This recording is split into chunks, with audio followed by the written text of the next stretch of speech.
Bengal two broadcasting আপনাদের সকলকে স্বাগত। আমরা আপনাদের যেটা আগেও অনেকবার বলেছিলাম যে বেঙ্গলে ব্যবসার যে স্কোপ, সেই স্কোপের অংশ নিয়ে আমরা বিভিন্ন ডিসকাশন করি এবং সেখানে একটা খুব মজাদার এক্সাম্পল নিয়ে আজকে আমরা আপনাদের সাথে শেয়ার করব। সেটা হচ্ছে সুইট মার্কেট অফ বেঙ্গল, মিষ্টির মার্কেট বেঙ্গলের একটা ছোট্ট কিছু ডেটা, যে ডেটা এগুলো তো বেসিক্যালি ইন্টারপ্রিটেড ডেটা যেগুলো অ্যাভেলেবেল অনলাইন, সেগুলোর উপরে আমরা একটা রিপোর্টস তৈরি করেছি।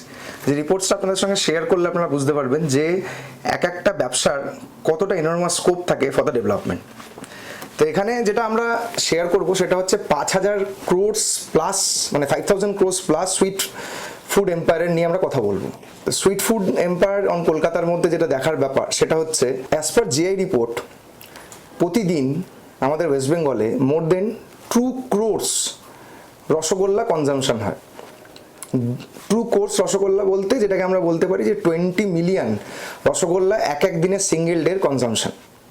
এবার যদি আমরা গেস করি বা যদি আমরা ধরে নিই যে 1 লক্ষ মিষ্টির দোকান রয়েছে পশ্চিমবাংলায়, যে 1 লক্ষ মিষ্টির দোকানের টোটাল যে সেলস, সেই সেলসের 20% সেলস যেটা আসে সেটা রসগোল্লার থেকে আসে, because this is one of the highest demanding sweet in West Bengal, যেটা মানুষের অত্যন্ত পছন্দের।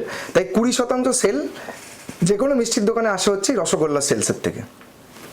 এবার একটা রসগোল্লার অ্যাভারেজ প্রাইসিং যদি আমরা কোনো রোড কর্নার শপ বা ইন্টারমিডিয়েটারিজ বা স্মল বা মিড লেভেল শপসে দেখি, সেখানে 10 থেকে 12 টাকার মতন দাম পড়ে।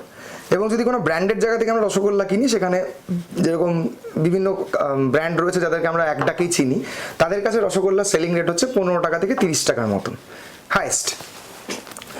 তো একটা সুইট শপ যদি হিসাব করা হয় যে 1 লক্ষ, এদিকে আপনি দেখছেন যে 20 crores সেলিং, যদি আমরা এটাকে হিসাব করি অ্যাপ্রক্সিমেটলি একটা sweet shop at a day average 200 থেকে 300 রসগোল্লা বিক্রি করে থাকে। যে রসগোল্লাটাকে ম্যানুফ্যাকচারিং করতে লাগতে পারে ম্যাক্স টু ম্যাক্স 5 থেকে 6 টাকা। এবং যদি ক্যালকুলেশন করা হয় তাহলে দেখা হবে যে এতে প্রফিট মার্জিন দাঁড়াচ্ছে নিয়ার অ্যাবাউট 53% to 65%। একটা ইউনিট অফ রসগোল্লাতে তারা প্রফিট আর্ন করছে, যেটা একটা হিউজ আর্নিং প্রফিট রেশিও। যদি টোটাল আমরা রিপোর্টসকে ইন্টারপ্রিট করি তাহলে আমরা দেখতে পারি যে কোনো একটা ছোটো লেভেলের দোকান বা মিড লেভেলের দোকান থেকে একটা বড় লেভেলের দোকান অবধি অ্যাটলিস্ট 14,60,000 থেকে 20 বা 22 লক্ষর উপর আর্নিং আসে in a one financial year through selling of rasgulla.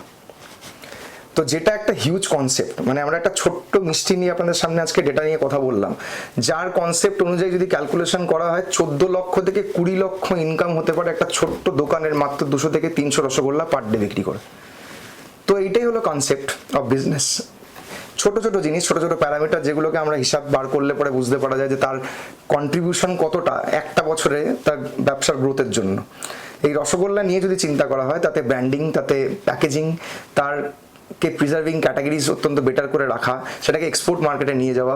ভারতবর্ষের বিভিন্ন স্টেটস রয়েছে যেখানে এই ধরনের মিষ্টি পাওয়া যায় না, যেগুলোকে আমরা যদি ওয়েল প্যাকেজ করে সেটাকে সেল করার চেষ্টা করি, তাতে আমাদের প্রবাবিলিটি অফ বিজনেস অত্যন্ত হাই। আমরা একটা এক্সাম্পল আপনার সঙ্গে শেয়ার করলাম for the scope of business in Bengal এর ব্যাপারে ডিসকাস করার জন্য। অসংখ্য ধন্যবাদ।